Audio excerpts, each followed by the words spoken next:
Straight way is in the house. Come on. Straight way true. Yeah. Straight way. Straight way true. Straight way true. I'm talking about the Most High. If you want to know the truth, straight way true. Hallelujah. Yeah.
Pastor Dowell, speaking the truth.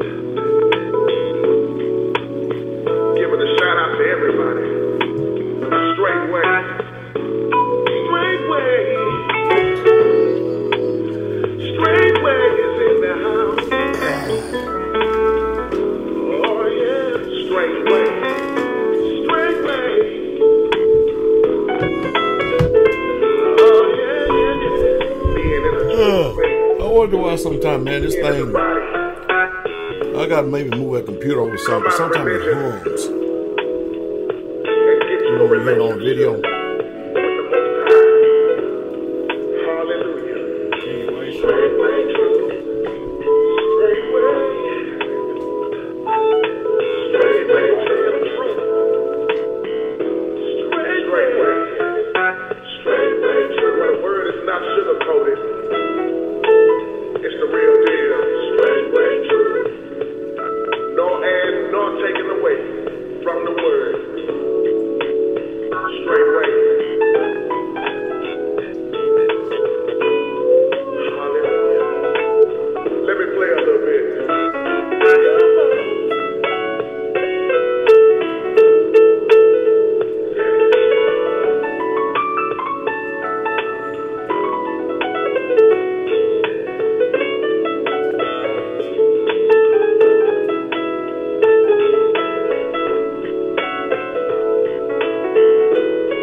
JT in a while though, man. It's been a long time.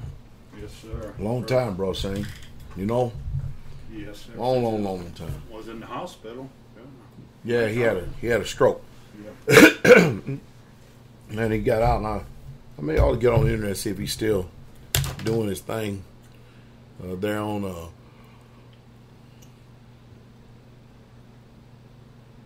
see if he's still doing his thing. Man, anyway, see if he's still doing his thing on YouTube. You know what I mean? All right, we here.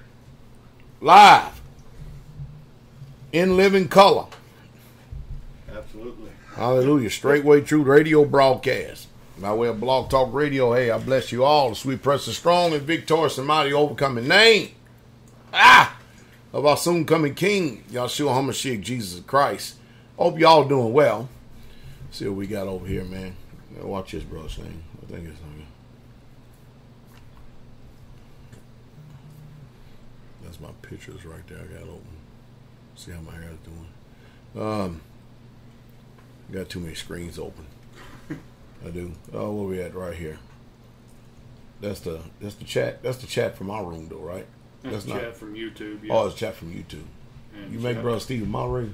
Not yet. Not yet. I've got to figure out how to do that. We won't figure out how to do that, Brother Steve. Get your moderating in. Hey, we look like we got our family from Canada in the house. All right, all right. Where we at right here? All right. Greetings, family, brothers and sisters, heathen, enemies. Got to give you your accolades too, because y'all ordained you to be the menaces that you are. Some of you enemies, but you beloved out there. We bless you. We bless you this hour and this day. Man, this is so far it's been some kind of dead season with all these teachings, though, ain't it? We've been getting really fed. We really truly getting. I marvel. People think that people think that they be marveling. I be marveling. Yes. Because you got that's 52 weeks of the year, man. I mean, and you got at least 10, 12 of them, and then every once in a while the elders get some, and then I got the rest of them. But man, we get fed pretty good. Definitely. We got a nice little plate sitting in front of us, and I tell you, man, it's a blessing. I listen to all my preachers. They make sure they burn me a copy of the messages. I listen to every one of them because I got to hear preaching too now. And I hear it from all facets of life. I truly do. Hallelujah. But we got the Northern Kingdom in the house, man. And look at that. Man, a lot of Israelites in the chat room today. That's good. Oh, yes. All right.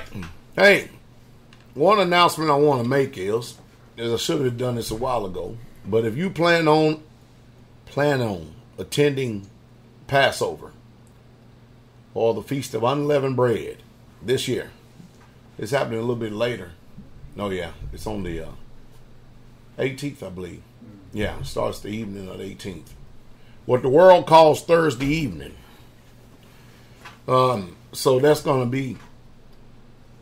We got Thursday, Friday, what the world calls Friday. Of course, that's the 14th day of the first month of Abib. So that'll be a long weekend. Well, it'll be you gotta plan on being here either that day or the day before. Yep. That day or the day before, because we have a lot of new people in the ministry. An extraordinary amount of new people. I was talking to Patron 100 today about stuff like that, and I tell you, a lot of people during this dead season, boy, there's a lot of people get purged in the dead season every year, though, isn't it? Definitely, it's just a cycle. The cycle, you gotta do like the scripture says. You gotta purge, prune it, and the purpose of pruning is to make sure you can get a greater yield. Definitely. And it looks like y'all is getting a greater yield. Yes. I mean, because after all, we are the sheep of his pasture. This is his ministry. We are his people. And we're just doing what he says. Definitely. But he's drawing some serious-minded people in this thing, Brother Shane. You know what? Oh, yes. Good. Very good. Drawing some serious-minded people. And for that, we thank the Father for. Because we said, you remember, when was it? A year ago or 2 years ago? When I said that the Most High Yah is going to start calling out, moving all these hypocrites and deadheads and start bringing some more serious-minded people. About 2 years, yeah. About 2 years. 2 years ago. Maybe 3 years. Maybe. And he's doing it too. Yes. And some beautiful people. We got yes, quite a few people. It's going to be visiting this weekend. All the home fellowships will be here. Brother Ron and them, they'll be here. I think Elder Darrell and them will be here this week too. Hallelujah. But anyway, we don't want to take too much time. We have our blessed brother Brian, is going to be speaking to us here tonight for an hour to feed us with more knowledge. But the reason why we went to every other week, because we want to give you time to look at the information, digest it, and of course it gives also Brother Brian a break too, because he just gives us so much information. Oh yes. And I'm telling you, unless you become proactive and really truly look into this and then apply it to your life, you'll never really know what's all truly been said. And of course, we want Brother Brian to keep on feeding it, though. You know what I mean? He's also going to be coming up with solutions. He's not just going to pound you with information and then not give you any direction and give you solutions on where to go and what to do. But if you're coming to Passover, you need to call the dining hall number. That's the old number, 615-688-3025. That's 615-688-3025. And you need to get your name on the list. And please, do not, let's start the calls on first day, okay? Not on Sabbath, because we try to rest on the Shabbat just like you do. And we try our best to rest, don't we? Yes, sir. And so we don't need the phone ringing off the hook. Definitely. On the Shabbat. We usually leave the line open just in case there could be an emergency or something like that. And but we are usually doing our best to rest. And most people say, well, Pastor, you don't never rest. Y'all don't understand. If I'm sitting in this chair and I'm not physically out there on that land doing something, or if I'm not taking care of letters and writing and taking care of business, and I just got finished, I cut that close to the deadline. I was taking care of business on another property, and got that done a little bit before music practice. And so there's just a lot going on. Most people don't see it. They think that, I guess a lot of people actually think all we do is drink coffee and do Bible studies all day long. Mm-hmm. We'll give them a Bible study, won't we? Yes. We'll give them a Bible study. We'll give you a Bible study, I promise that. But I like to thank each and every last one of you that faithfully contribute to this ministry right here. You have no idea how much effect that you're bringing into Yah's kingdom all the way around this world. Most of you don't know it, but a lot of times when we have some of the families that we've never ever been able to see before, that come over here and visit, families we've never seen from overseas, they actually, now you think I should go ahead and tell them? I'll go ahead and tell them since it's I'll tell them. The ministry actually pays for their flights over here. And it's a joy to be able to see them. And that comes because of your contributions. How many other preachers or pastors or ministries you know that would do that?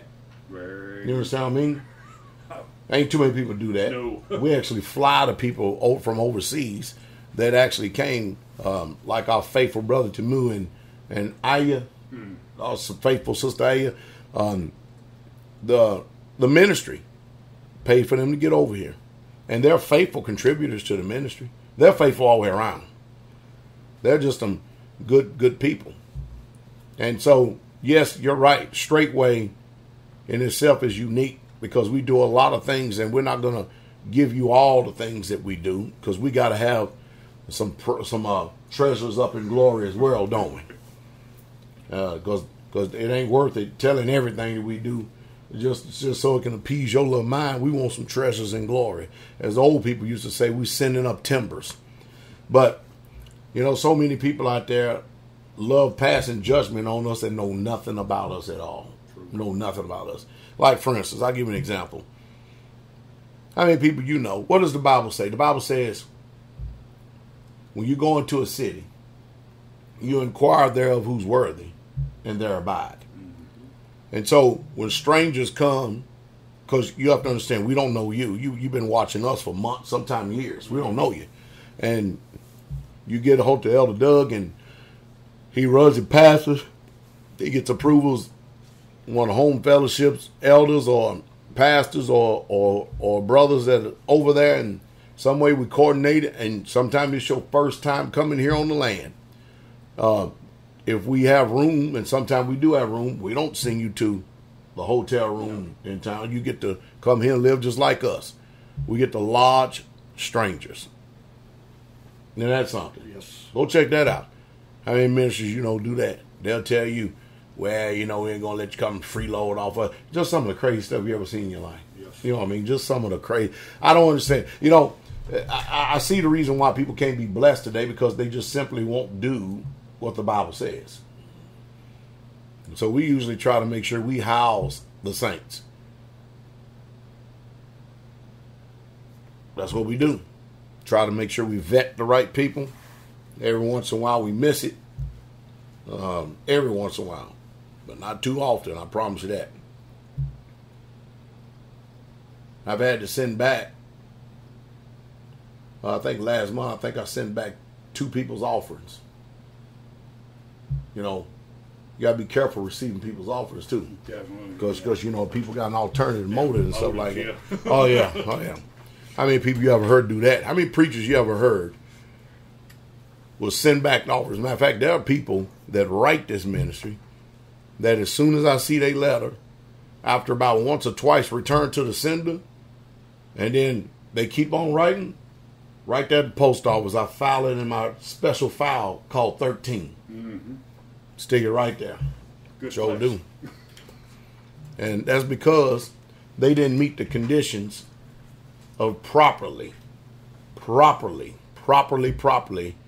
meeting the conditions of repentance. You know, most people don't understand that it's one thing to say I'm sorry, but you've got to bring the fruit that meets that repentance. And most people don't do that. They say I'm sorry only to go live to sin and offend another day.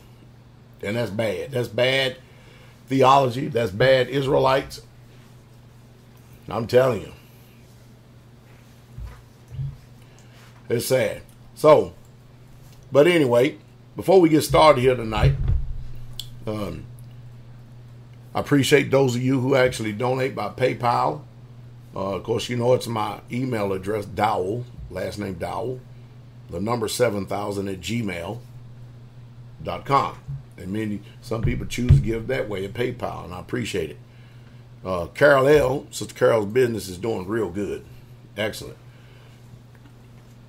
We need to hear from you. I always say no later than the middle of March. Let's call it by March the 15th. What do you say?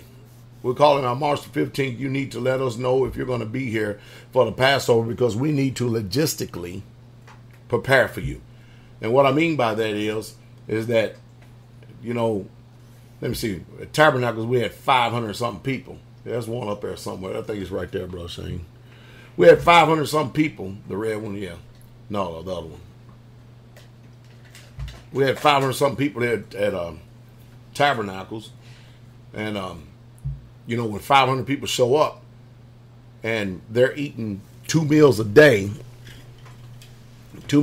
for 10 days. And sometimes it's 12 days, depends on how many people. Usually after 400 something leave, and still 100 some people still stick around for a couple of days thereafter. All right. That can quickly become a logistical nightmare if we don't know the amount of people and the children that are coming. That's the reason why we ask for it, so that we can actually prepare for you, so we can be ready.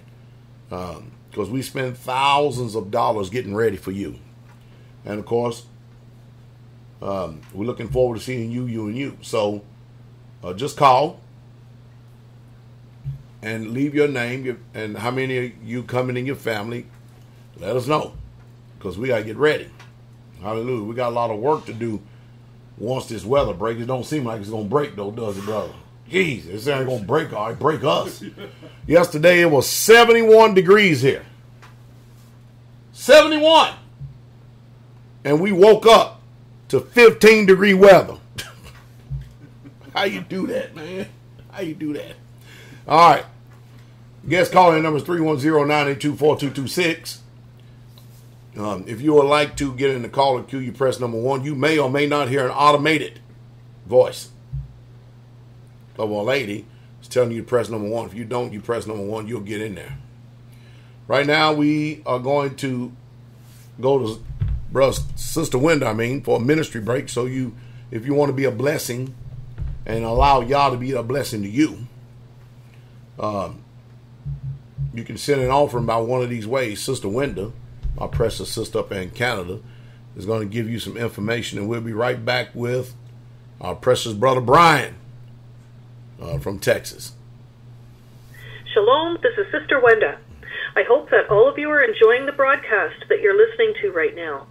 We appreciate each and every last one of you, our faithful listeners and supporters of the Straightway Truth radio broadcast.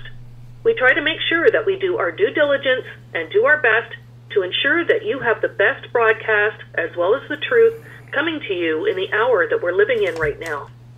If you would like to help us in this endeavor, your offering will be greatly appreciated in the work of the ministry of the Most High Yah. Our mailing address for your gift, offering, or letter of support is Charles Dowell Jr. That's Charles Dowell Jr.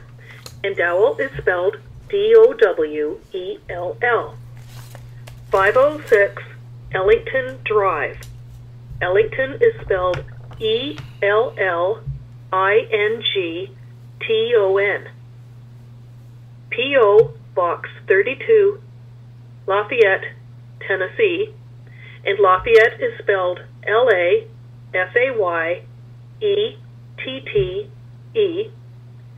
37083. Again, our mailing address is Charles Dowell Jr., 506 Ellington Drive, P.O. Box 32, Lafayette, Tennessee, 37083. If you would like to contact us by way of phone, the country code is 1, area code 615-688-3025. That's 1-615-688-3025.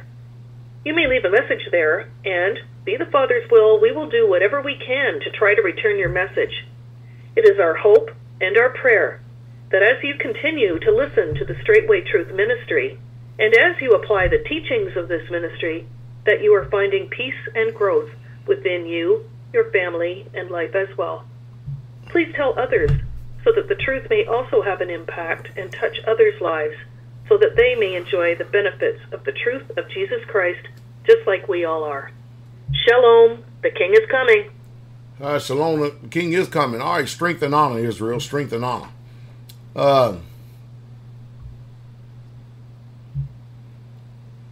There's quite a few things going on in the ministry that you can stay connected and keep abreast.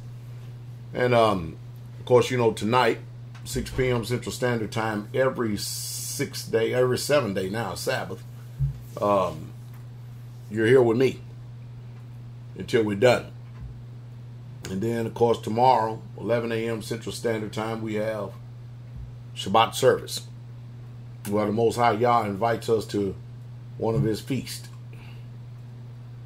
And then the next day, the teachers and the elders, 6 p.m. Central Standard Time, first day, radio broadcast on Blog Talk. And then on second day, that's called Monday, for many of you people that don't know, Brother Kabir, KGB show. And I might add, they're doing a fine job. They come on. You go to this channel and keep abreast of when they actually come on. I think it's 6 p.m. You can check that show out. And then Brother Kabir and them also have a show called The Berean Moment every Wednesday. Every fourth day.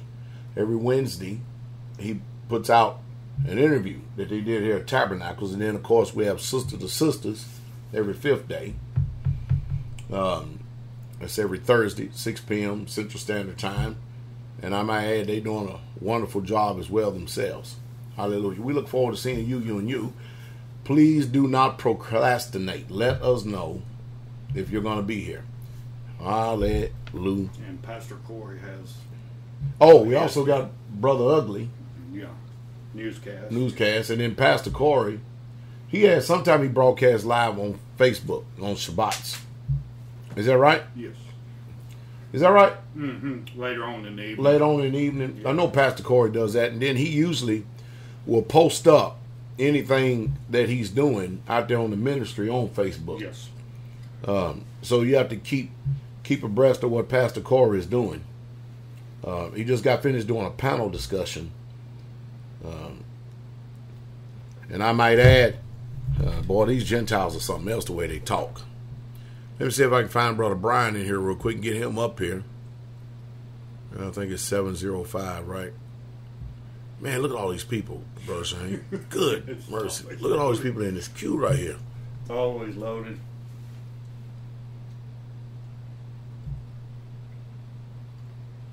Man, I don't even see Brother Brian in there. Y'all got his number logged down there? Mm-hmm. I know he's in there. It's in Texas. Hold on a second. Hold on, Brother Brian. Oh, no wonder. I'm looking at the wrong area code. Man, help me. There he is, right there. Surprised he ain't got lit up. Yeah, I'm surprised. All right, glory to the King. Brother Brian, are you there? Pastor Dowell here. Yes, sir. Yes, sir. I'm here. Hallelujah. Man, he coming in pretty good, too. Man, Brother Brian, good to hear your voice, man. Sorry it took so long, man, but it took all that time just to go through the festivities there of information coming. But, Brother Brian, you have the floor for the next hour. Educate us, my brother, please. Yes, sir. Yes, sir. Shabbat shalom, everybody. Bless you, Pastor Dowell. Bless you, Pastor Corey, Teacher Shane, all the elders, and all my brothers and sisters, man. You know I love you. If you can, let me start here. Let me do a quick blessing to the Most High and plead our case. We just pray on behalf of our people, Yisrael, O Most High, that you would afford us to stand in these last days. Mm-hmm. Give us strength, O Yahuwah. Pour out the Ruach HaKodesh upon us, O Yah. Pour out the latter rain, O Most High Yah. Show mercy unto us. Deliver us from Sheol. Open the gates of the Shamayim unto our prayers. Yeshua, receive our prayer. O Yah, receive our prayer. Man, it's fantastic to be back on with you, Pastor Dowell. Beautiful to see your face here. So let's get into this. I don't want to waste too much time because I got tonight's topic is gonna be probably one of the more difficult to comprehend, and I'll put it that way. This is what I would term as the code to the matrix. Okay, a lot of brothers have heard me speak of these terms and things called dog Latin and other things that just don't make sense, right? Because we weren't taught. We were not taught a foreign language. We were brought up in a state-run education system teaching a watered-down junk language of English. So tonight we're going to get into the format here. And Pastor Dowell, you have the format for the original outline I sent you. I was going to get into the birth certificate and the bond and the straw man tonight, but I think it's more imperative that I jump at and put this topic specifically called the dog Latin up in front, because if we don't understand that, the terms of the straw man and the all caps name on all the bills and all the licenses and everything that you have, specifically your birth certificate, is not going to make as much sense. So we're going to change it up here, and I'll start here once again, as I say it every time. Exodus 23:32, thou shalt make no covenant with them, nor with their gods. And that last 4 words, nor with their gods, tonight is going to take on a special meaning. Because after this, I pray that the Most High will open our ears to understand what dog Latin and this hidden all caps language is. Because it's basically ancient Egyptian hieroglyphs hidden. Okay, so let's get into this. We're going to start here. It's called what I would term as the Justinian deception. Okay, the hidden foreign text known as dog Latin. This is the greatest of all deceptions. It's the concept of modern day slavery. And when I was preparing today, I had some quiet time. It was beautiful, and I found Daniel 7, right? The prophet Daniel in the 7th chapter spoke of the beast systems. Now remember, there were 4 beast systems, and just because one new system started didn't mean that the entire beast system was done away with. It just took on different forms, right? It evolved. Very well put. Daniel 7:7, Rome is the 4th beast. And Daniel told this dream to Belshazzar, the king of Babylon at that time, right? When he woke up and everybody else, all of his little pagan whores couldn't tell him what his dream was, so he was going to kill them all. And obviously Daniel spoke up, and Daniel told him his dream. And within this dream, in Daniel 7:4, Babylon is represented as the lion with eagle wings. And I want this to sink in. Who today represents the lion and the eagle wings?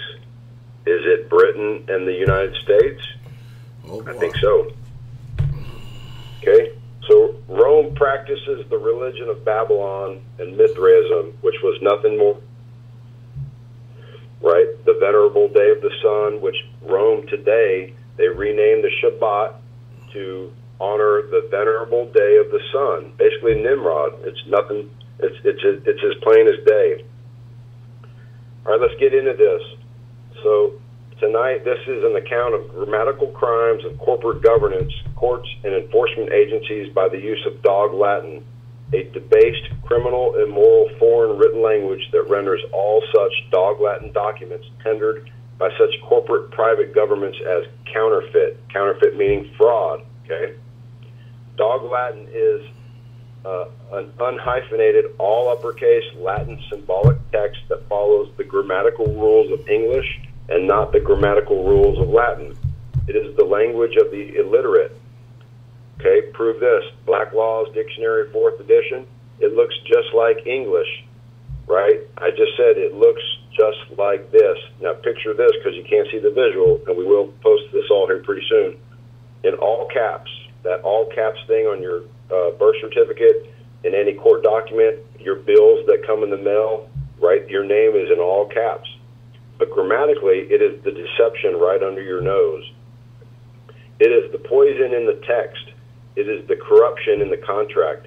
If you hold any part of this debased criminal all uppercase text of the dead corporation, such as your driver's license, you're claiming membership to the dead entity, basically the Roman underworld, the criminal counterfeit, the corrupt corporate world of dead corporations. Okay? So the presumption of a foreign military occupation of our country under the foreign control of Rome. And this is where it starts to get in, as I've mentioned before. We went through the timeline, right? I'll do a quick recap on, the first show that we did with Pastor Dowell was a 40-foot or a 30-foot view of contracting with the beast, leading into the 14th Amendment. We went into the 14th Amendment in detail, the history and the timeline, right? The dates that mean something, because all these things were done by slow incrementalism. In 1964, the people that were actually really in control of this country that we think of as America signed us up to a private military Roman contracting system of governance called Unidroit, in all capital, right? In all caps. When you hear me say all caps, just picture all caps. Unidroit. The head office is in Rome. It's behind an 80-foot wall of concrete. Okay, it's a private corporation. This is why the written language and its relationship to private contracts is so important to be aware of. The United States, in all caps, being the de facto government of the United States of America, is now also a part of Unidroit under the power of Rome. So what they did was they assigned our sovereignty in our nation, what we think is a country. They assigned it through corporate trusts and corporate corrupt contracts, and they gave authority back to Rome, because Rome owns everything. Back in the day, they said all roads lead where? To Rome. Okay, you bet, because every road led to Rome. They had to get their armies out. Bog Latin, debased Latin, right? There's a key term, debased. That up. Appears to be the official language of the infants, military, infantry of Rome. Think of those terms. Infantry means infant. Okay, they're children that have not yet been taught what's really going on. It appears to be the language of the dead, the debtor, The only way you can hold a military name is in the all uppercase appearance of the dead language, Latin or Dog Latin, being the designation of things and not proper names such as your surname. Proper Latin appears to be the official language of Rome, and we, quote, assume the Dog Latin or debased Latin is the language of the military debtor accounts or ledgers of Rome, and a lack of understanding of such facts may be the cause of why many of us Americans, our brothers and sisters, and people also from around the world are losing their property and all their common law birthrights via a lack of understanding in relation to the appearance of such Latin text and its dogged corruption, and those are all in caps. The beast is the Vatican, right? There's no doubt. We as Hebrew Israelites, we know what the beast is. It's Rome. It is this beast that Daniel prophesied as the fourth empire that would be in power until the end, right? But they hid it. They taught us through a perverted education system that it was done away with, but all it did was change names. Nothing changed. Okay? So this is all being discovered right now as I speak by a good few courageous men. And a gentleman went into a court, and this is where the straw man was beginning to be exposed. He asked the judge, right, 3 questions. Why is the name on the driver's license back to front with the first name first? 2, what is the all uppercase text because it does not appear to be any correct form of English text in relation to the Oxford English Styles Manual? Okay, that's a key point. Our language and the way our court systems work is based off of a book, right? If the language is not there and the definition is not there, then it can't be so, right? Mm-hmm. But they've actually changed it. They use deep words with multiple meanings, but yet we think a resident means, oh, I live over here, but a resident means actually you're a slave. What styles manual, the third question, what styles manual did you use in order to construct the Texas driver's license? I'm talking about my state. Could be Tennessee, could be anywhere. The Texas driver's license with the name appearing in all uppercase text. The judge was silent. This created an estoppel in the court, meaning they refused to go forward. I guarantee you, you ask your judge that, he's going to shut his big fat mouth. The grammatical deception uncovered by this research may very well be hundreds of years old. This is going back to Justinian in 530 to 560 AD, and may even be a surviving system from the ancient Egyptian masters of slavery and symbolism themselves, being thousands of years old. The Egyptian systems of the gods of the dead, such as Osiris, Anubis, Horus, and the like, may still rule over us today via a deception that is more cunning and clever than anyone could ever imagine.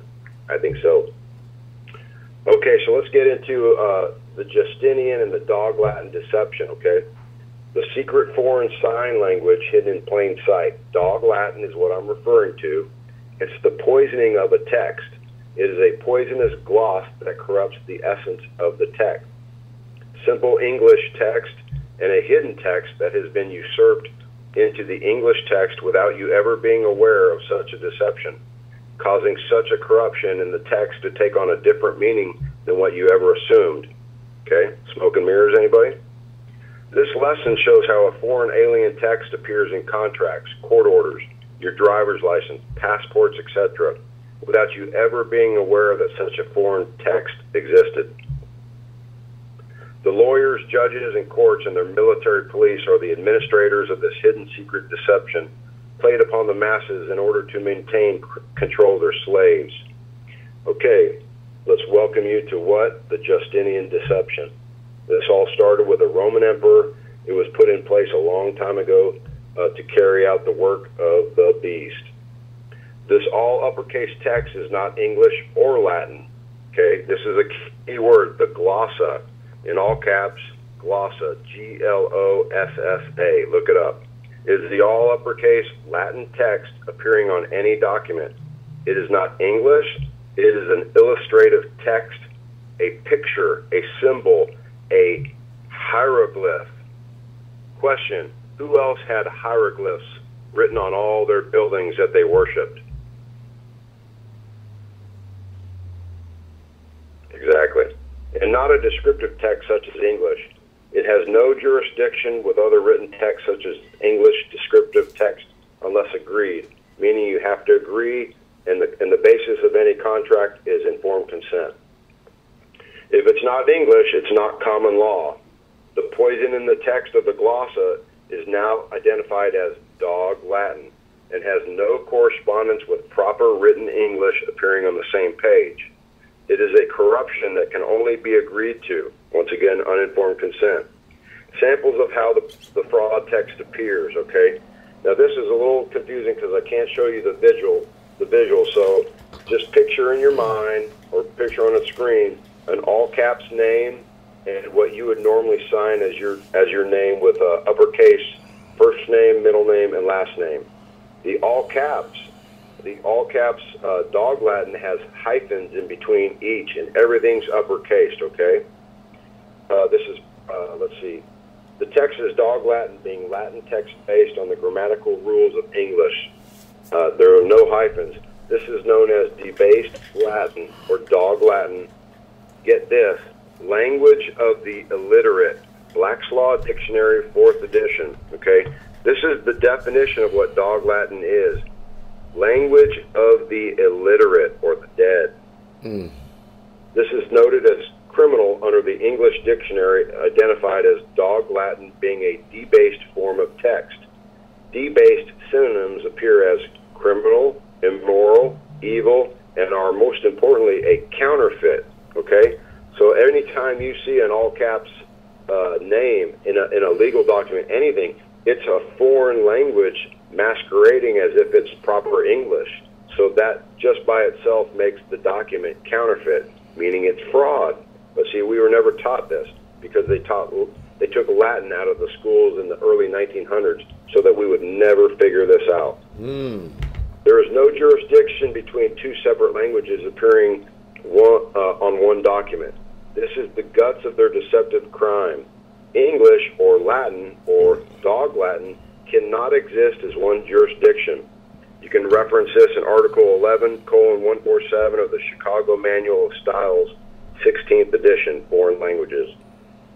The reason why dog Latin is used to deceive the public is because a foreign written language, it resembles English text closer than any other written foreign text. It has deceived the best of the best.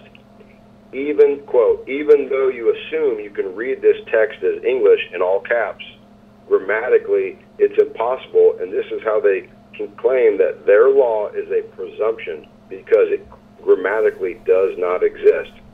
And I hope you're following me here. It's a foreign language. So anytime you put a foreign language on a contract with an English language, it's considered fraud lawfully. But we were not taught that. The reason why dog Latin is let's see, okay, I already read that, sorry. Black's Law Dictionary, 4th edition, dog Latin is the language of the illiterate. It is the Latin all uppercase text, usurped into the English descriptive text, appearing under the grammatical rules of descriptive English text, okay? Basically all uppercase symbolic text without the hyphen, and not appearing under the true correct grammatical rules of Latin, and done in order to deceive the illiterate, being the ignorant masses. Now remember, in prior recordings, we talked about how they put all these laws into place through the timeline, right?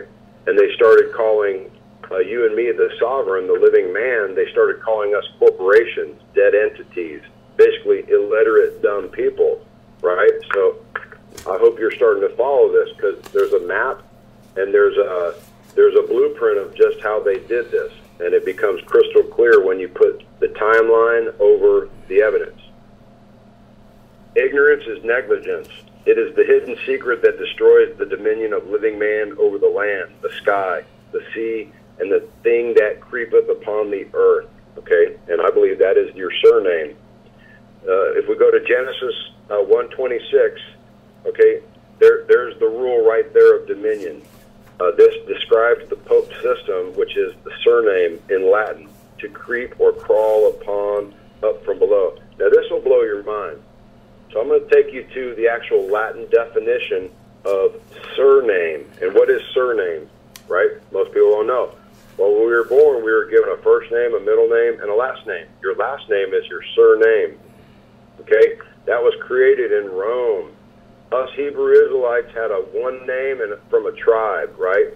We had one name from a tribe. We didn't have a first, middle, last name. This is a Roman doctrine that was created by Justinian. This will blow your mind. The definition of surname, and this is from your Most Holy University of Notre Dame. The definition of surname in Latin, in the Latin dictionary and grammar aid, is what? To creep up or crawl up from below. Wow. Bam. So that sounds like a dead entity to me that's been declared dead that they rule over. Okay, so let's see, where was I here? What are you thinking, Pastor Dowell? Oh, no, I'm listening, brother. Getting full.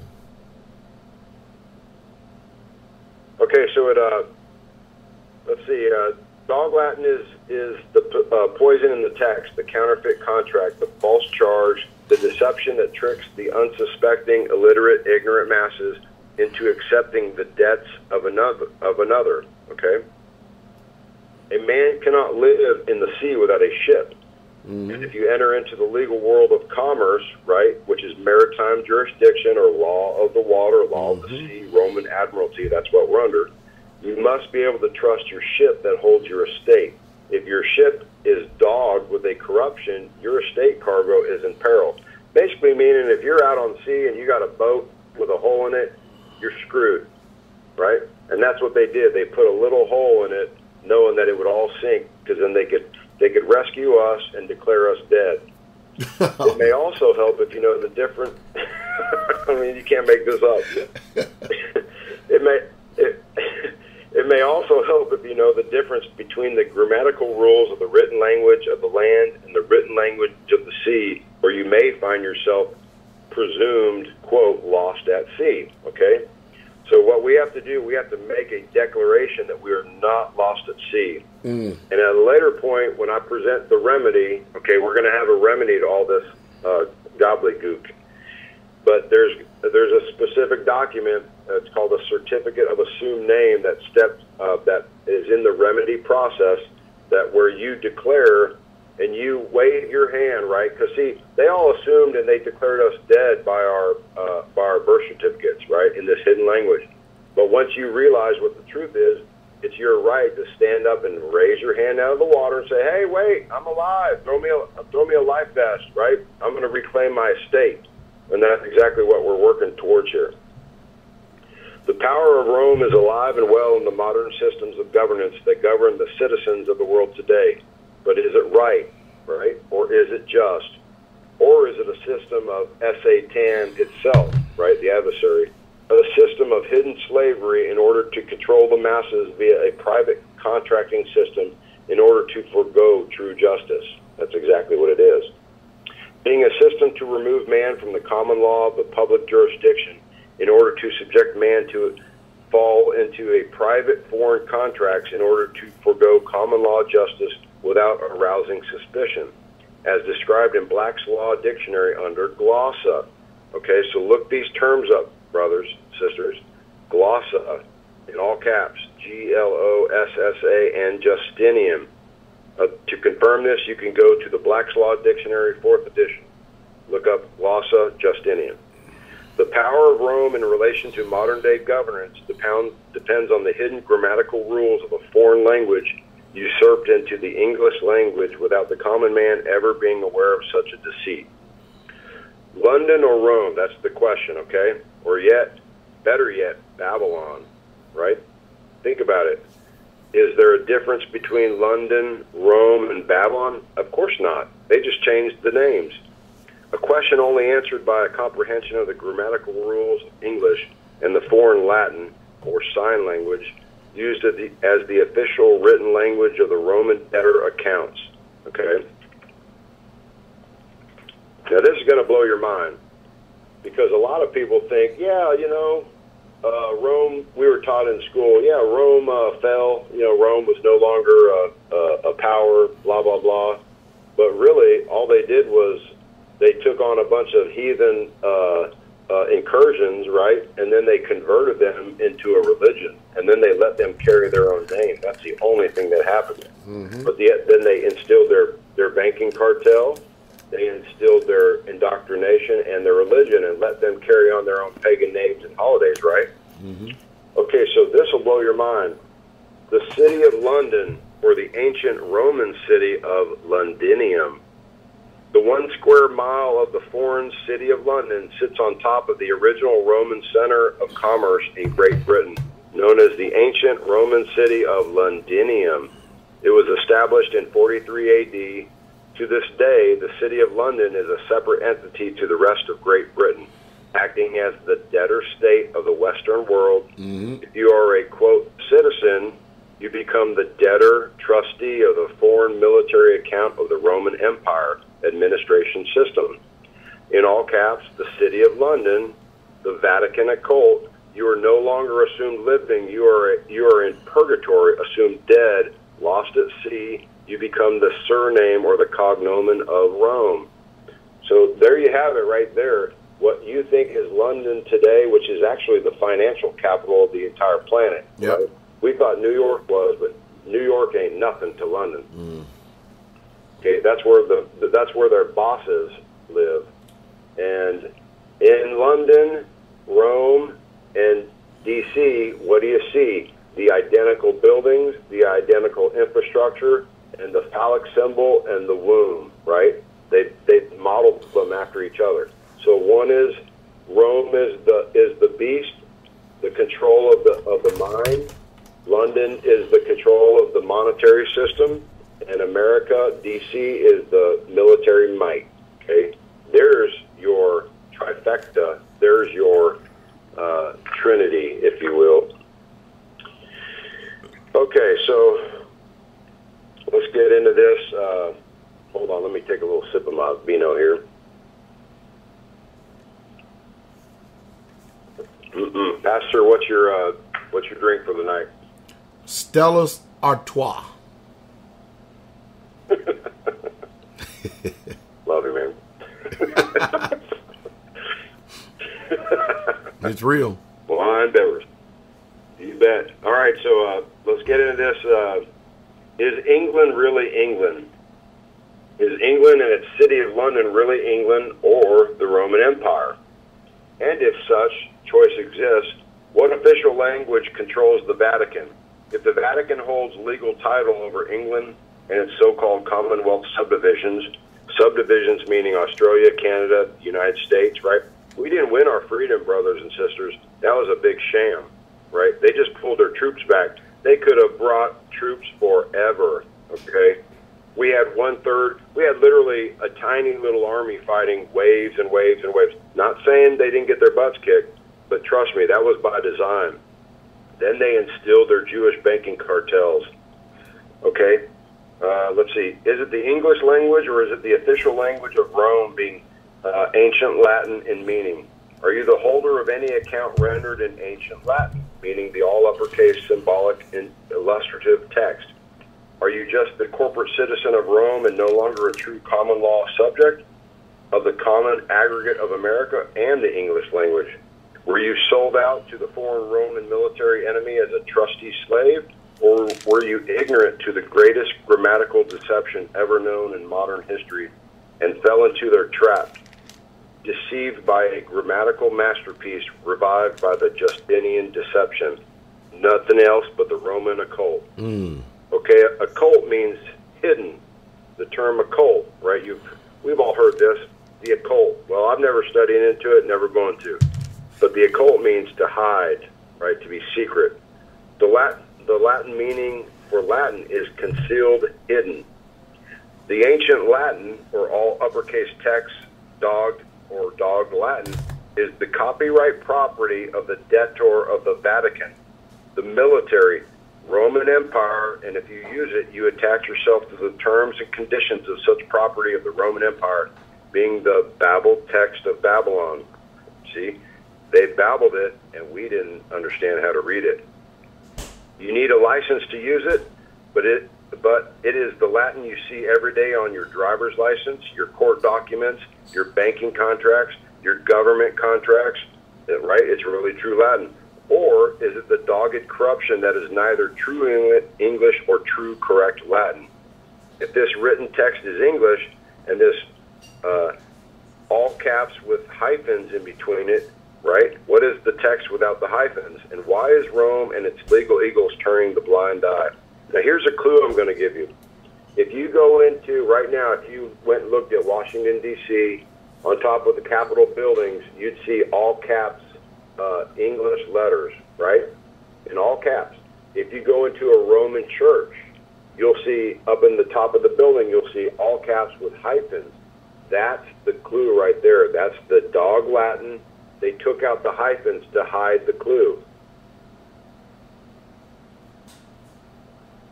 If Rome holds the legal titles of the countries of the world, then it alone is the debtor.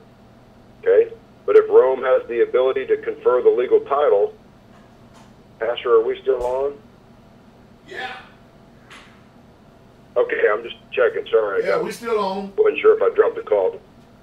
Okay, just double checking. I thought I dropped the call. If Rome holds the legal titles of the countries of the world, then it alone is the debtor. But if Rome has the ability to confer the legal title to a third-party debtor, Rome becomes the benefactor of all such countries, right? Who owns what? It's called title. This knowledge to confer such legal title, being the debtor of the world, to the unsuspecting masses is the key to their success. Rome transfers itself from the world debtor to the world creditor via an incredible grammatical deception that you are and were never meant to know. Okay, they hid it. The Latin meaning for Babylon, okay, picture all caps, baby, hyphen, L-O-N, baby, lawn, is baby for a long time. That's why the infantry of the Roman Empire, which is basically the United States military, True. are called infantry. They are infants, the children that have never grown up and never likely will to. Okay, they're never going to become aware of just what they're being used to do. They are the muscle of Rome. Pastor Dowell came out of that. Hallelujah. At the age of majority, 21, they are handed their key to life. Such children are made sure that they are unaware of their true standing.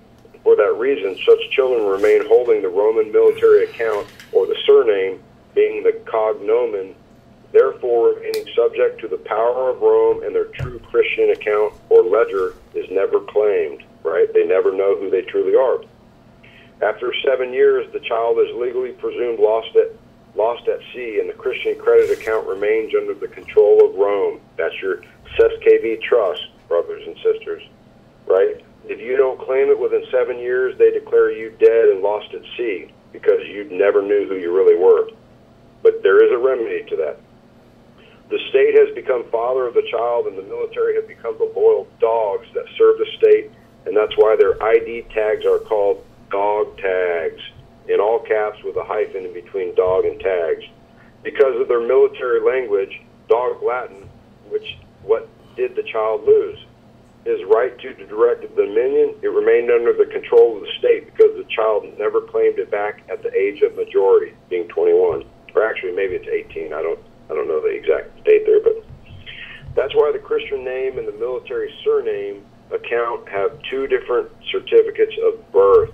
The birthing of the credit ledger and the debtor ledger. Okay, which one do you hold? Now, I want this to sink in.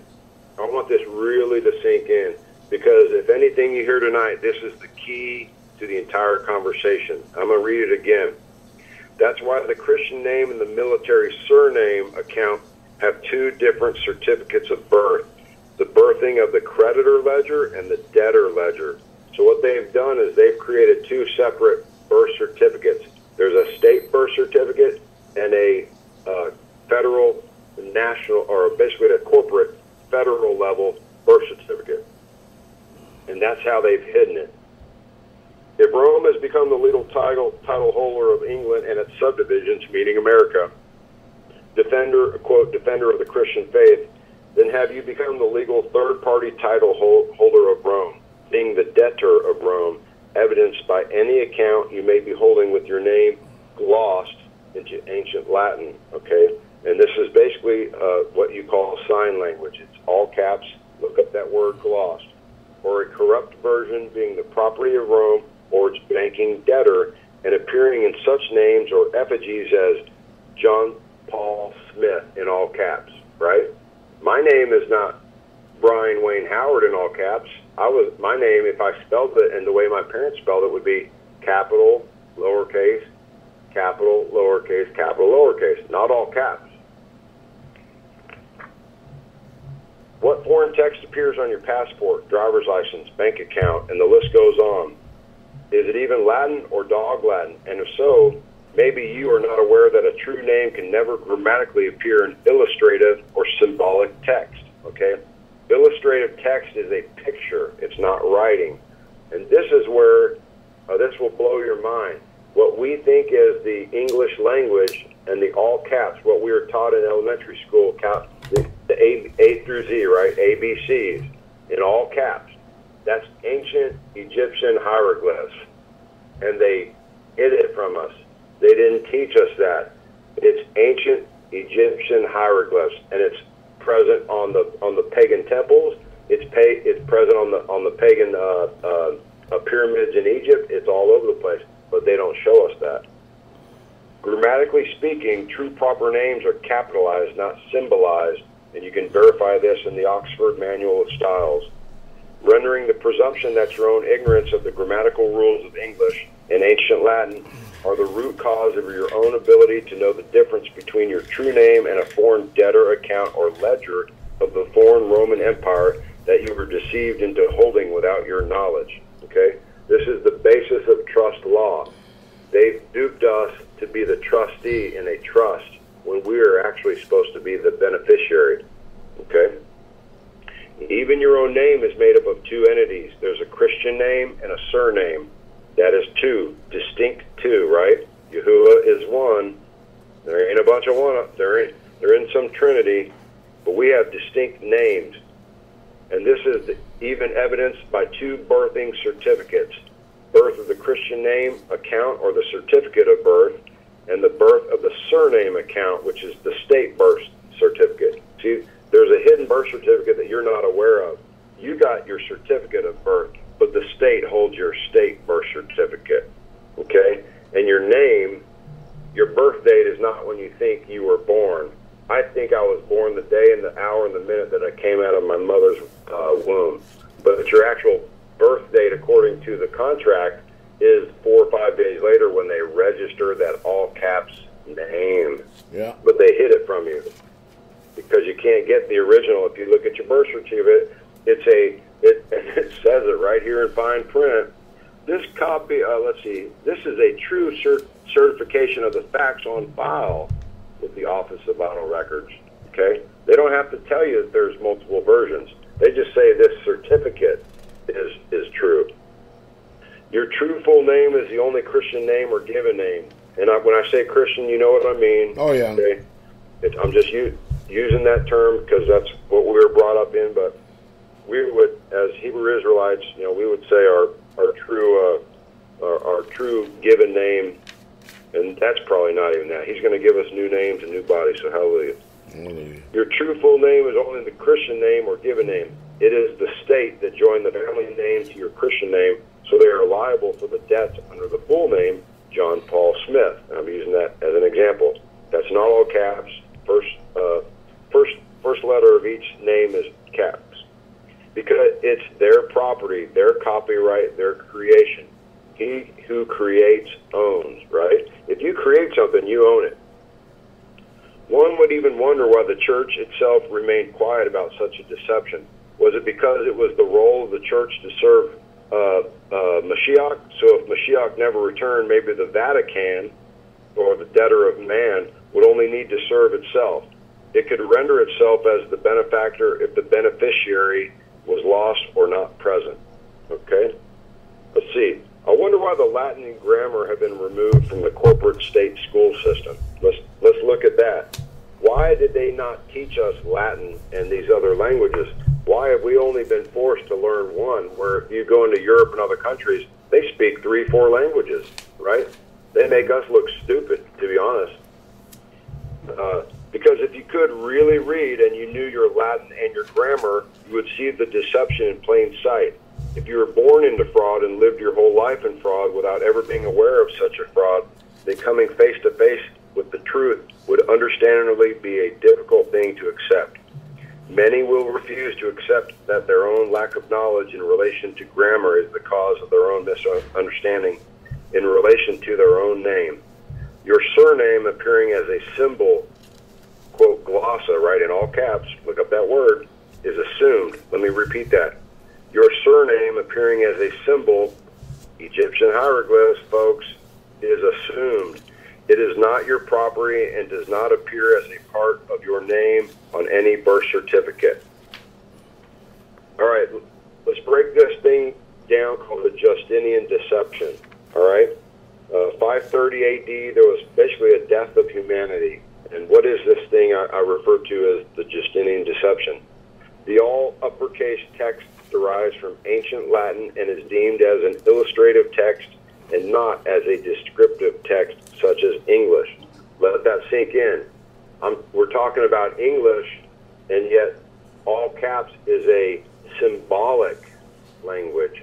So our language is a descriptive language, right? We're describing something, but yet the all caps is a symbolic, and that's where the all caps thing is, literally ancient Egyptian hieroglyphs. Who was Justinian? Justinian, the emperor of Rome, from 527 AD to 565 AD, and the Justinian principle of corporate dead governance of the dumbed-down, distracted masses. So why do we shed light on this person? What did Justinian do that changed the history of modern-day governance? Okay, it's simple. He understood the meaning of G-O-D in all caps. And when I say G-O-D in all caps, there's a hyphen in between it. That's not the deity that you and I worship as the Most High Yah. Okay? This is their pagan deity that they allowed, and Rome allowed these heathen cultures to come in and continue their name. Right? It was Gath, Gut, all these other terms. He had the comprehension to understand Genesis 1:26 being the authorization that granted total authority over the world to man and nothing else. The grantor of dominion. Think about it. What does G-O-D, what do those 3 words mean in all caps? If you break it into Egyptian hieroglyphs, grantor of dominion. Well, who is the grantor of dominion? Is it our Elohim Yahuwah, or is it their false deity, Nimrod, whoever you want to call it? Being the greatest of authority that was granted to man from, we'll say, God of the Bible, we are all aware of today. G-O-D in all caps with hyphens, meaning grantor of dominion, okay? We know that they've deceived us with many gods in multiple ways to deceive us, right? The Greeks had 300-something deities. All that needs to be done is for living man to give his consent to a dead corporation in order that a dead corporation can access the dominion or the total authority from such a living man. If the man does not consent, then a secret system of deception may have been created in order to deceive such a man into consent without such a man ever being aware. The secret system exists. Its deception is legal title, and its tool is grammar, okay? They've deceived us, brothers and sisters, through language, right? The Tower of Babel, the babbled tongues, right? The different tongues. To what degree? I'm very questionable of that. But they've deceived us through hidden language, grammar. They've taken it out. All right, let's get into trust law, which is the legal code to modern slavery. In Genesis 1:26 is the foundation of trust law. And what is trust law? It is the legal code to a master-servant relationship. Being slavery, however, slavery is outlawed, but voluntary servitude is legally accepted, right? If you don't consent and you don't raise hell about it, you're under the presumption that you agree with it. See, that's the key. We have to break those presumptions. What this means is that the servant or the slave must agree or consent to a private contract of slavery. No one in their right minds wants to be a slave, and that is why the warnings appear in the Scripture. Warning against the deceptive nature of the serpent snake in the Garden of Eden, because it is through the clever deception of the serpent, being the usurper or the snake, that trust law has become the new system of slavery, perfected over hundreds of years by the legal minds of deception, the masters of deceit, the Justinian deception. That's what I'm talking about. It was created by this Roman heathen, pagan, a ruthless tyrant, right? A tyrant. Now, here's something that'll blow your mind. Pastor Dowell, when I came across this, I literally, it just, like the light bulbs were just going off. Vatican. What does the word Vatican mean, right? We've all heard this, right? Oh, blessed be the Pope, all this bullshit since we were little kids, right? Yeah. Vatican means divine serpent, right? Divine serpent. Divine means worship. Worship of the serpent. Right there in plain sight, man. Literally in plain sight. Makes my stomach turn. Okay, so now I'm going to put some perspective into this thing called the Vatican. And it's not out of respect. It's just knowing your enemy and understanding kind of what they're and how they set this system up, right? Because that's who's in control. They've deceived us, and they've said, yeah, we're all sovereign nations, we're all independent, blah, blah, blah. That's a bunch of BS, right? It's always been Rome because the scripture and the prophecy of Daniel confirms it. There were 4 empires. One would be the final beast, the Roman Empire, that would be in control up until the last day. He would receive a head wound, meaning he would go colloquial, he would hide, right? He'd be broken down, which happened to Rome, but Rome didn't go away. It just turned into 10 other nations, the 10 horns. Those are those 10 pagan European nations, and 3 of them were basically waxed out. Okay, only living man holds the highest authority, being dominion, over the natural mineral and energy wealth of Eden. So man must be assumed dead in the water in order that the serpent or the usurper can claim equitable title over Eden. But remember this, how many men are worthy of holding the true wealth of Eden? Okay? Ask yourself that over the Vatican. How many of us are willing to stand up? That's a good question. And that is why the code of understanding in relation to the scriptural codes are so complex. In order that only the true learned, the servants of the first grantor of dominion, right, our Elohim, the Most High Yah, comprehends why the serpent or Satan must exist. The serpent or the usurper, the Vatican, only holds authority over its own property, being the dead accounts and the, quote, persons of Rome. Remember that definition of persons, brothers? We talked about that. Are you a person? Or are you the living man? You can only hold the dead accounts of Rome by holding the Vatican-created person. If you hold any account of Rome, you, by your own claim, are the property of Rome, rendering your God as the Vatican and not the true Yahuwah, because the Vatican created the person. And when the living man is annexed to the person, such a living man no longer serves the first God of the living existence of man. He serves the grantor of the person and the life granted to such a person by the Vatican. Think about that. Are we claiming we're persons and all these other terms, but yet the owner of those terms is the Vatican and the Pope? Or are we standing up and saying, no, I am the living man? Only the Vatican created the person, has the ability to hold a debt account. Man has no ability to hold any account. That is why your Christian ledger or your dead Christian name has a trustee, in order that we, man, only need directive powers over the dead governing corporate contractor. It is the Vatican, being the Vatican, the holder, that granted a life to a person. Man was granted existence, and without existence there can be no person or life of a trust or contract or anything for that matter. To kill the life of a person does not kill the existence of the man, but if you kill the existence, the person no longer exists, and that is why no man or person has the right to end the man's existence. For such a crime of ending existence is the greatest insult against the highest grantor of dominion, Yahuwah. not the G-O-D, the pagan G-O-D, but our Most High Yah, right? That's a deep statement right there. Think about it. The Rome, the system, this corporation created this thing called a person. They gave it life. And then they tricked us to acquiesce and to consent to it. But yet the creator, the Most High Yah, created us out of existence, right? He breathed life into Adam. That was existence. It was not a fictitious corporation. Okay, so let's see. Born into life. Let me take a sip here. Born into life or existence. Pastor Dowell, how are we doing tracking on time here? We got about 12 minutes. Okay. Born into life or existence. Remember this, without existence, there can be no life.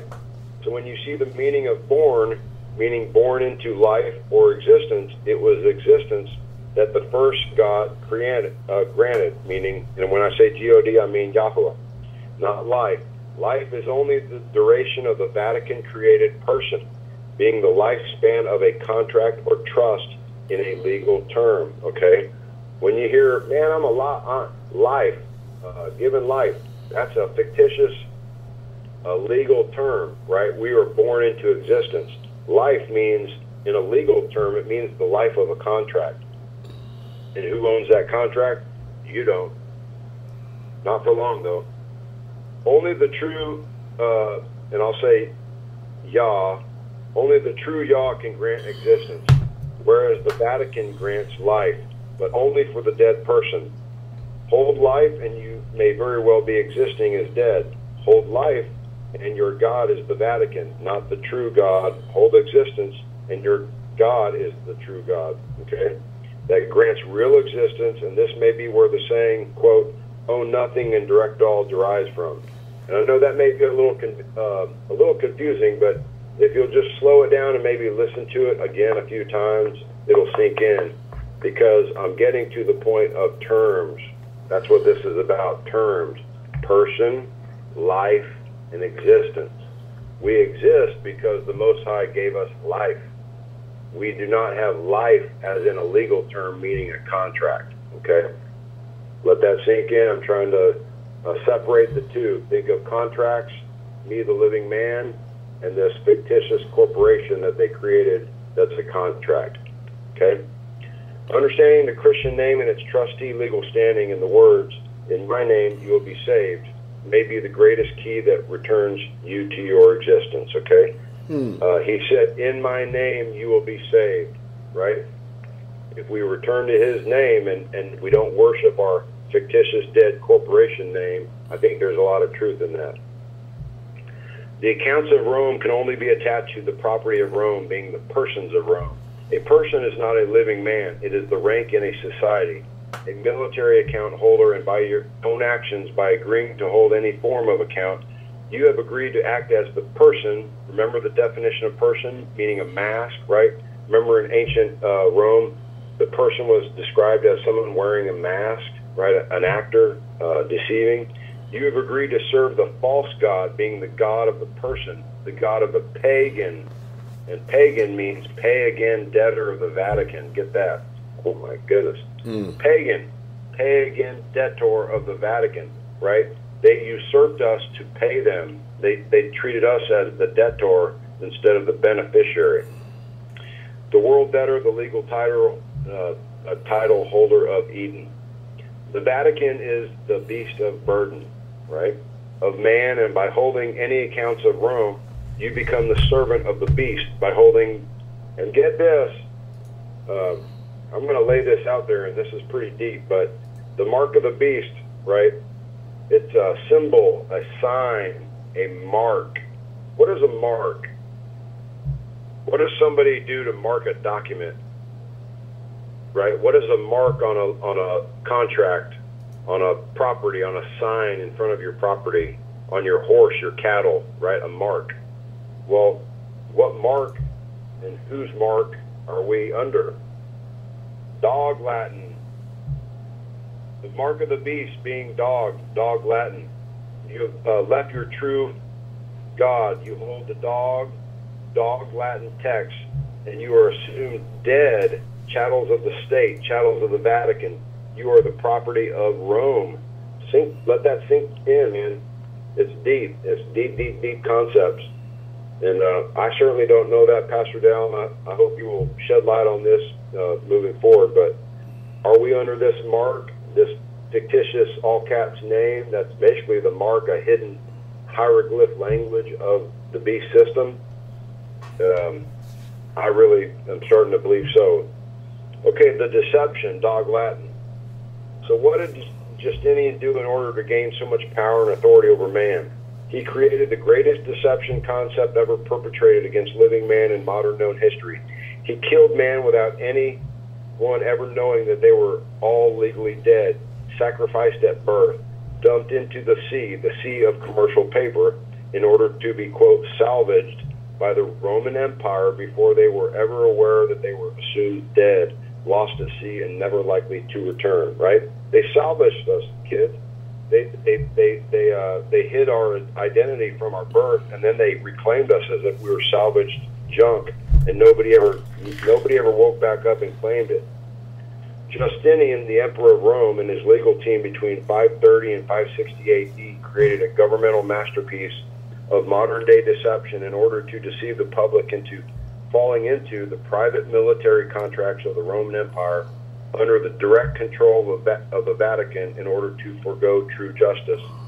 Shortly after the Magna Carta in 1215, Accursius, who was a Roman jurist around 1230 in the Hohenstaufen dynasty of the Roman Empire, had completed the Justinian Glossa Corpus Juris Code, or what is known as the Laws of the Dead Corporation System. Okay, they put this into place in 530, and then a later Roman emperor in about 1230 perfected it, right? Because they had to continue the laws, this contract law of slavery, and they had to hide it. Such a system is now fully in play, operating under the all caps glossa, Latin hidden, concealed system of written Latin text, or dogged version of the property of Rome, that is assumed as common English text today. However, this is still far from the grammatical facts as confirmed in Black's Law Dictionary, 4th edition, in relation to the glossa, and also confirmed by Article 11:147 of the Chicago Manual of Style, 16th edition. This identifies American Sign Language operating under the grammatical rules of Latin text being used in modern-day governance and private banking contracts. Bam! There you go. Private banking contracts. That's what this whole thing's about. Common law of the land is not gone, but if you hold the, quote, person being the property of Rome and the Vatican, you have no right to be subject to the common law of the land. You have become the property of Rome, and you are bound by the Justinian Code, or the Code of the Dead Contracts, because the person that you hold is not your property, but you are subject to its debts if you are acting as the holder of such a, quote, legal person that was granted to you by Rome. See, we weren't taught this. We think our all caps name is us, but it's actually a fictitious corporation that Rome is pillaging us and keeping us under slavery. It's that simple. It's that simple. The Christian name is also not your property, but it is the remedy because it has a trustee, saving you from death. Trustees are legally dead, and that's a gift from the Most High Yah.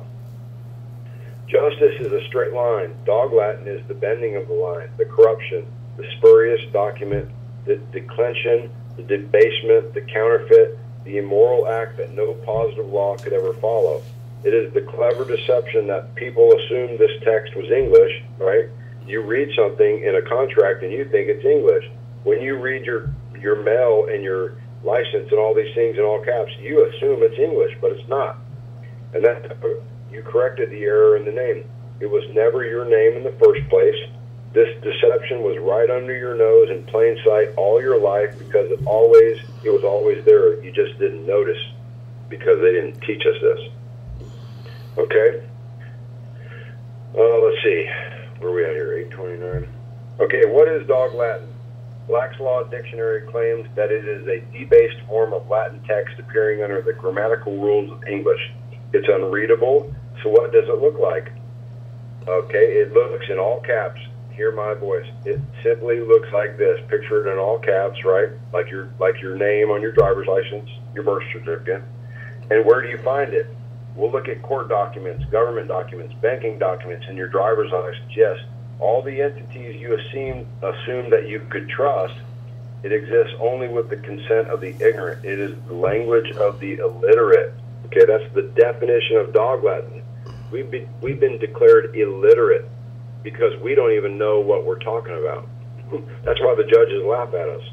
That's why they mock us, actually. Babylon text. Okay, Pastor Dowell, I think I'm getting close to the end here. I'm gonna burn through this last part. Okay, so there is no all uppercase text constituted in the English grammatical rules. It does not exist, and there is also no unhyphenated strings of signs in the Latin or American Sign Language. This is Article 11:147 Chicago Manual Styles.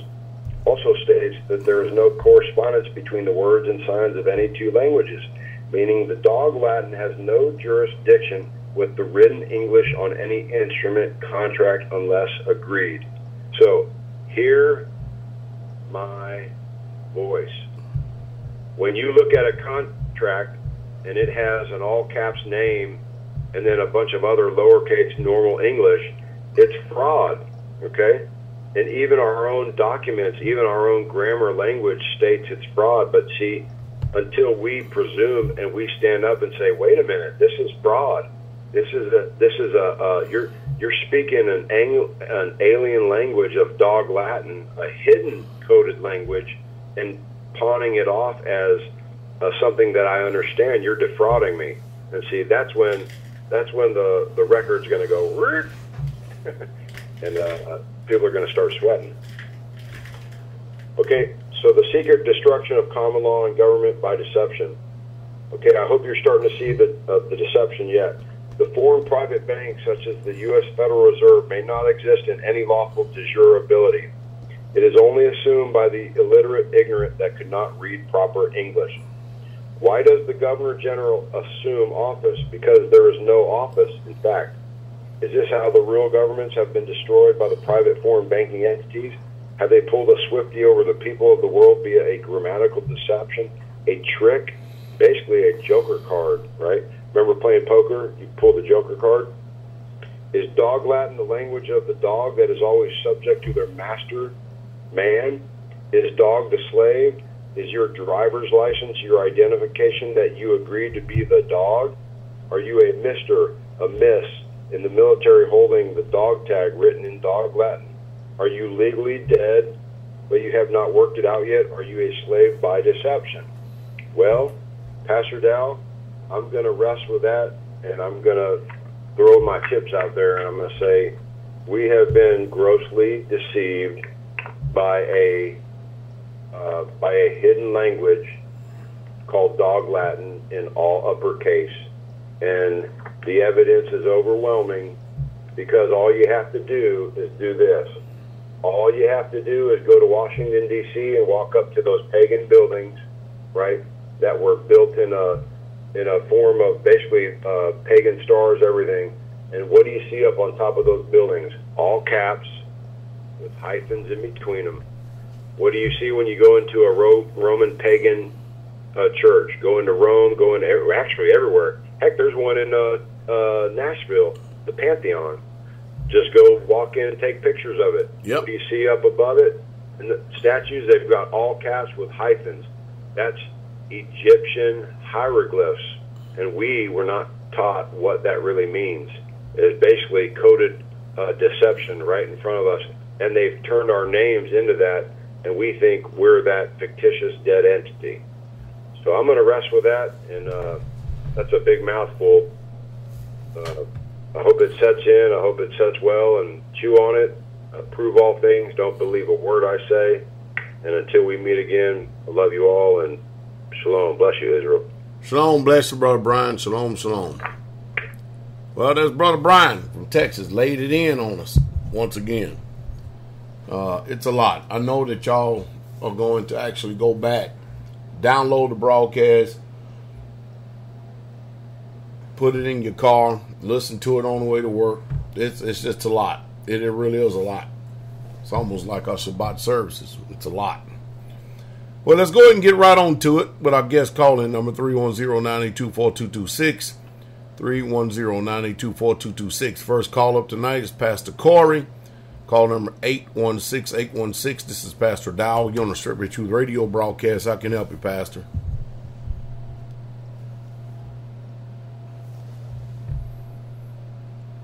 Pastor Corey on once. Twice. 3 times. All right, next caller up. Let's go to Pennsylvania. Brother Zach Dowell, call number 717-717. It's Pastor Dowell. You're on the Strictly Truth radio broadcast. I can help Brother Zach. Shabbat Shalom, Pastor. How are you? Doing well. Shabbat Shalom. Yes, sir. I just wanted to share a few blessings. A couple weeks ago, I was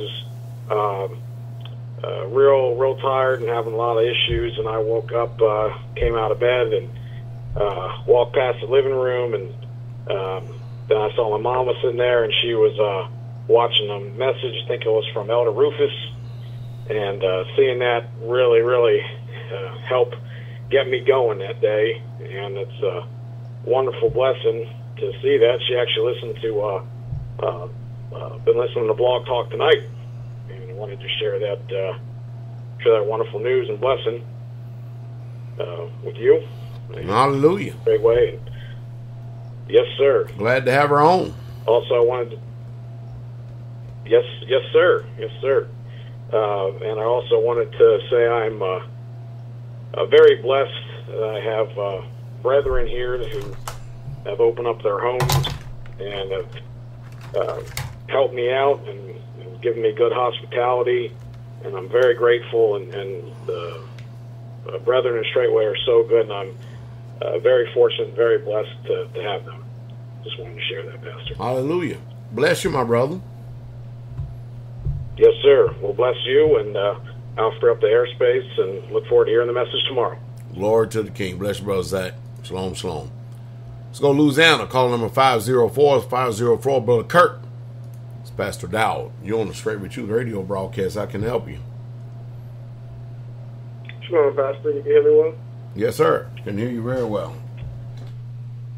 Yes, sir. I just want to say bless you and bless everyone up there Straightway. I actually came the past week, and I actually had a fantastic time learning and growing and being a help as much as I can. I learned a lot. I talked to a lot of people. In particular, Brother Bud, I had a good time.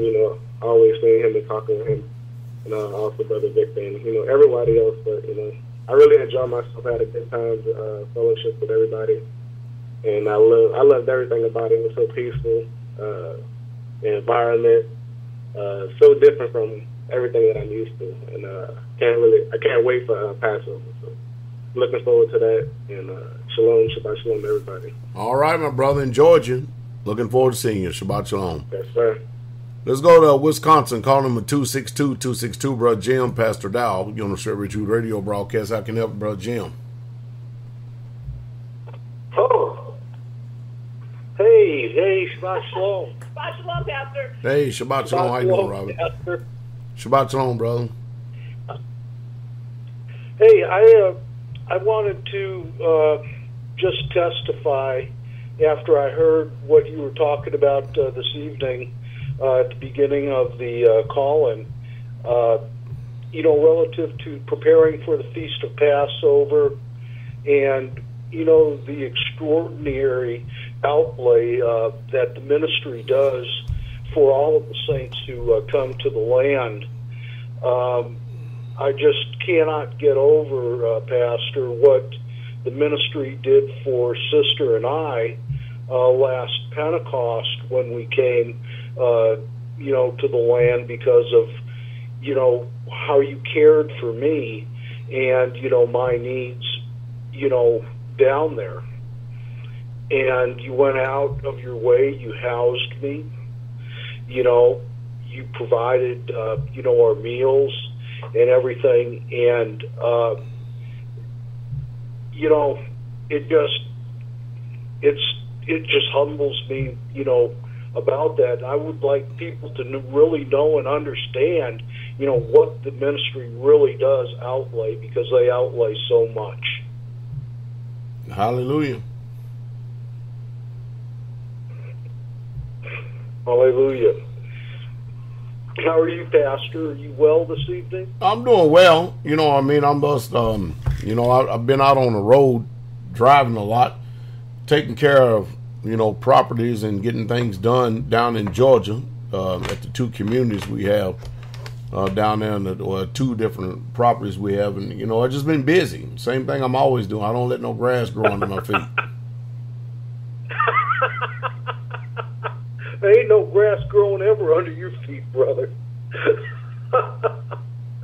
No way. Pastor, that's all I have for you tonight, sir. All right. Bless you, Brother Jim. Shabbat shalom. Shabbat shalom. Let's go to Texas. Call number 469-469 is Pastor Dowell. You're on the Shepherd Truth Radio broadcast. I can help you. How you doing, Pastor? Well.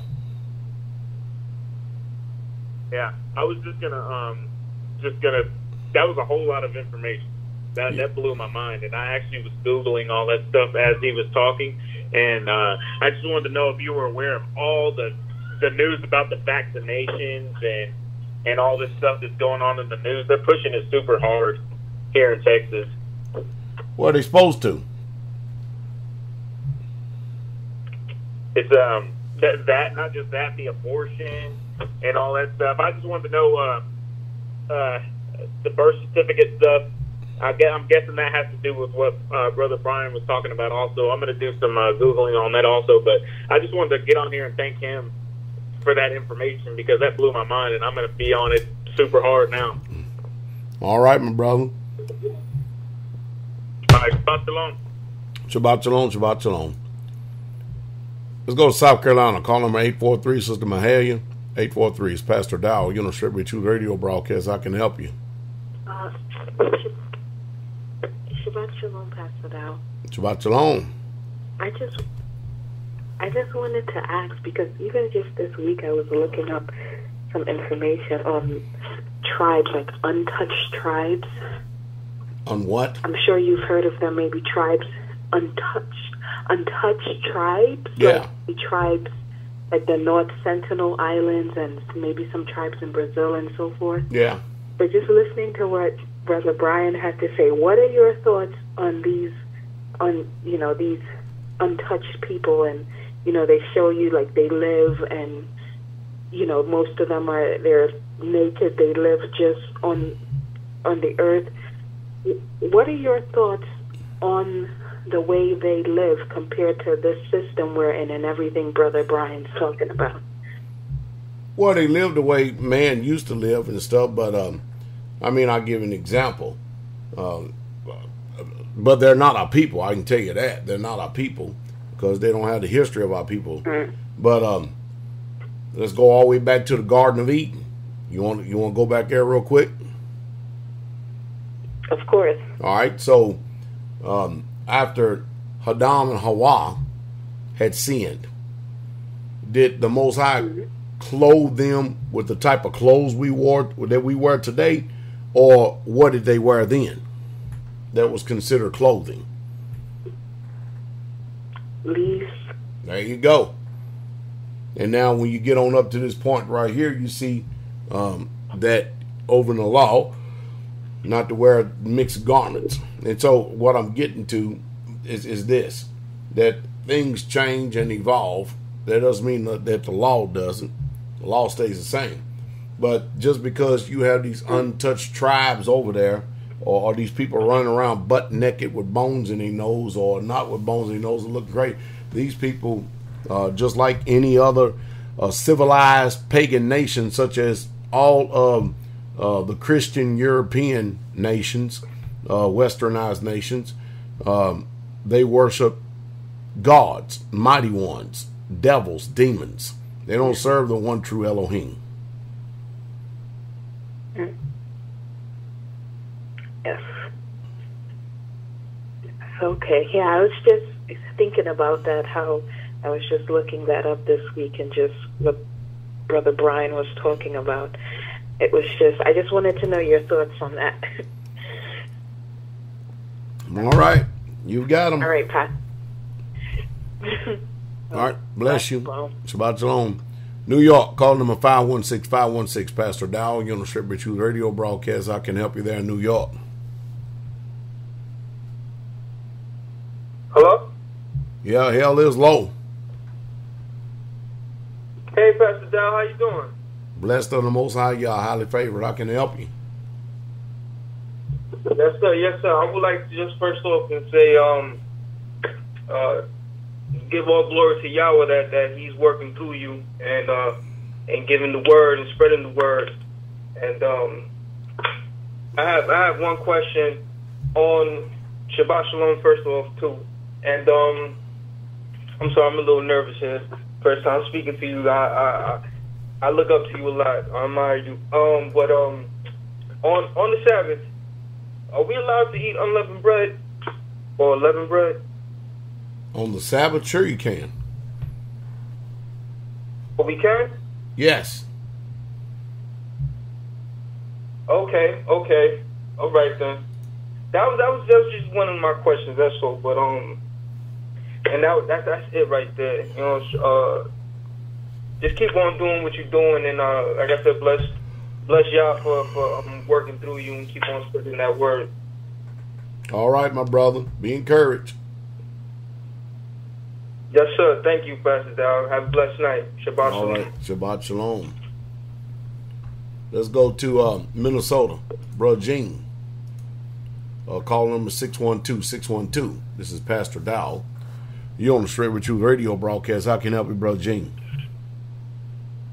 Shabbat Shalom, Pastor. I had a question about deliverance. Okay. So, if you see a behavior but don't know what demon may be causing that, do you call them out? Do you tell them in Jesus' name? How do you get that information so that you can rightfully break those legal binds? Well, I'll listen on air, sir. Well, okay. All right. Bless you, my brother. Usually, anytime you see a manifestation of a demonic spirit, it usually can be called out basically by its character and nature, how it's acting or performing. And a demonic spirit is, for instance, when you see somebody full of hate, the demon is hate.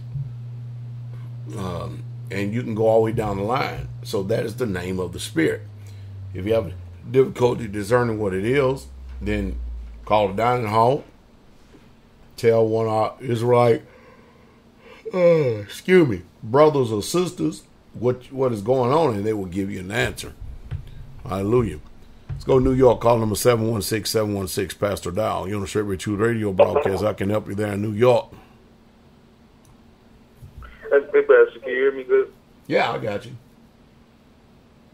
Yes, it's Brother Lamar again. How you doing today on the Sabbath? Doing well. Now, I was just letting you know, because I was just speaking with Elder Becker about the feast and stuff, and of course he told me to come. And I'm just saying hallelujah, praise God that I could get to be around my fellow family, Israel, hallelujah. And yeah, me and my wife are looking to move like down in that area, because I'm trying to basically get out of the state and just want to be a little closer to everybody.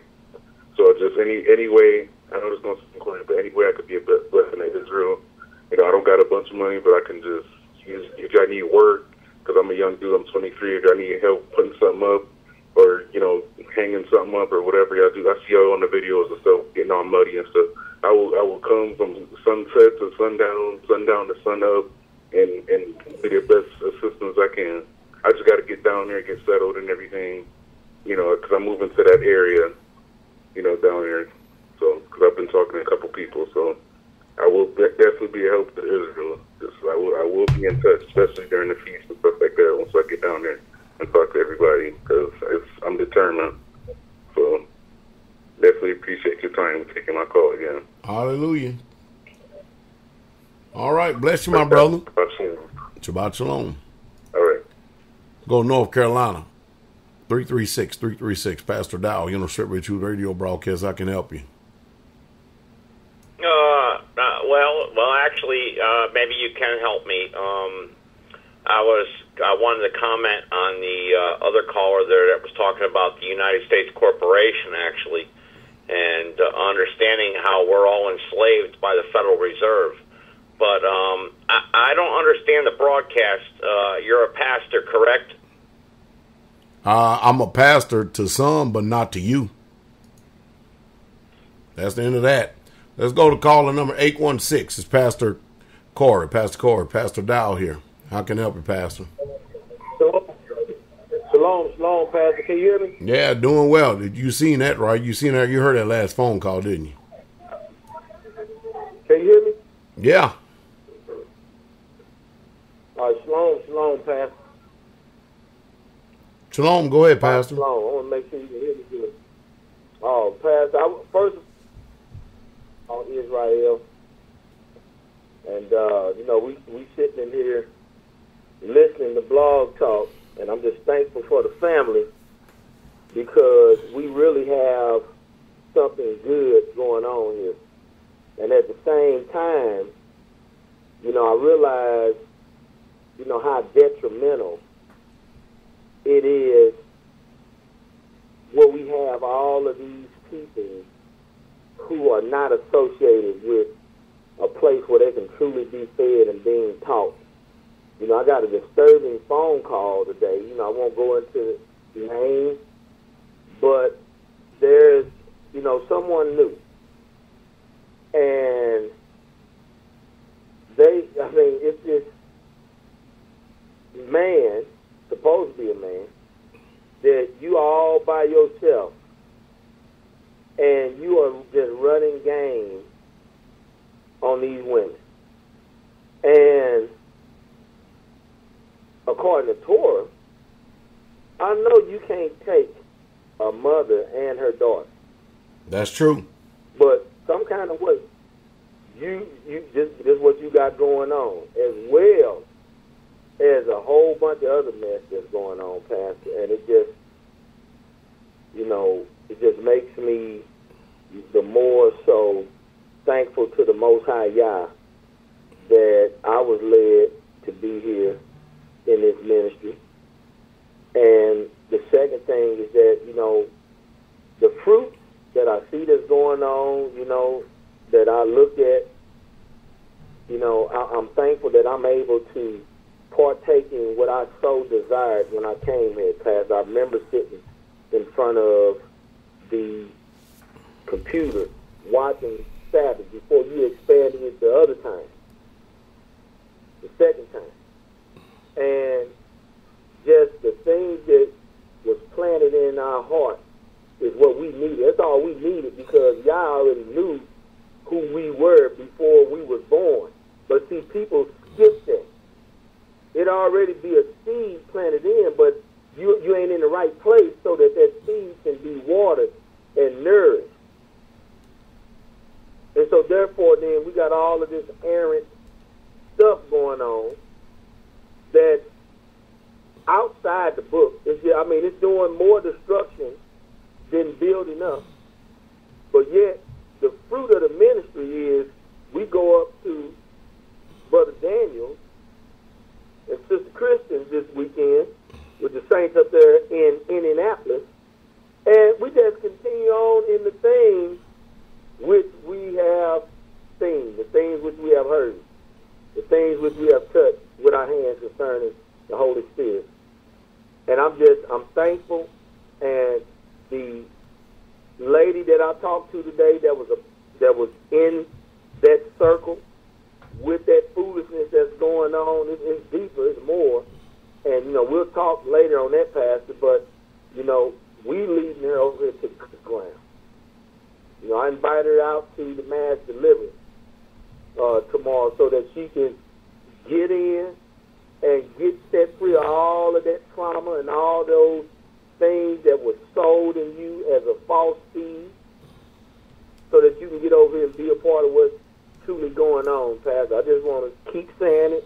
I'm going to keep saying it, and I'm going to keep saying it Pastor, you are truly chosen for this generation, and it's bearing fruit. And I'm just thankful that I had a chance to come be a part and to continue those things. I just pray the Most High, y'all continue to grow me, that even as you continue, y'all continue in that same light, might, and power, building up Israel in this last day. Bless you, Pastor. Shabbat Shalom.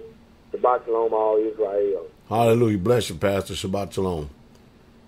Let's go to Maryland. Calling number 972-972. Pastor Dowell. You're on the Straight Way Truth radio broadcast. How can I help you there in Maryland?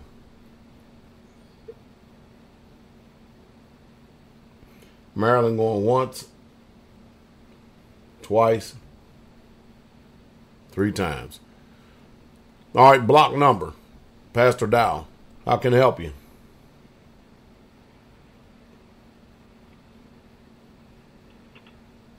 Block number going once, twice, 3 times.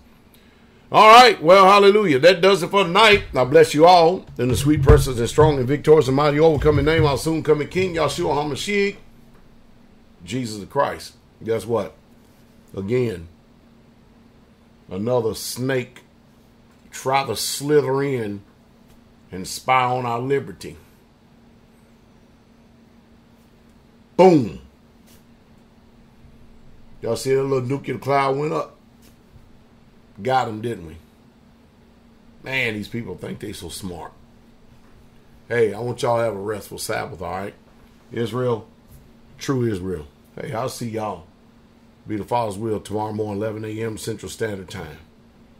Shabbat Shalom. King is coming. The King is coming. Don't forget, first day to call in, start calling in. Let us know if you're going to be here for Passover so we can put you down in the book, all right? Get ourselves ready. I love y'all, Israel. Love is real. Israel. Thank you for using Blog Talk Radio. Goodbye.